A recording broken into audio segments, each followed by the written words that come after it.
Hey guys, so మనం ఎప్పుడైనా కొత్త ఇంటికి పెయింట్ వేయించుకునేటప్పుడు this is first level of painting అనమాట.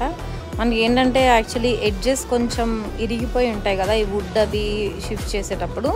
అలాంటి వాటిల్ని వీళ్ళు నీట్గా ఫస్ట్ పుట్టీతో కవర్ చేస్తారు. నీట్ ఎడ్జెస్ అన్నీ వాల్స్ ఫినిషింగ్ చేస్తారు. ఇంకెక్కడైనా డోర్స్ దగ్గర గ్యాప్స్ ఏమైనా ఉన్నా ఫినిష్ చేస్తారు. సో అది నేను మీకోసం ఇక్కడ నెక్స్ట్ నుంచి అంతా కొంచెం హోమ్ సిరీస్ వస్తాయి చాలా. So please subscribe to my channel. And మనకి ఇక్కడ పైన సీలింగ్కి కూడా వాళ్ళు క్లోజ్ చేస్తారు అన్నమాట. ఏమైనా హోల్స్ ఏమైనా రిమైనింగ్ ఉన్నా అలా క్లోజ్ చేస్తారు. చూసారు కదా, ఇప్పుడు నేను మీకు ఆల్రెడీ క్లోజ్ చేసింది చూపిస్తున్నా. ఎంత నీట్గా క్లోజ్ చేస్తారో చూడండి. అది నెక్స్ట్ దీని మీద ప్రైమర్ అండ్ పెయింట్ వేస్తారనమాట. That will be followed in the next videos, couple of videos. Thank you for watching. Bye bye.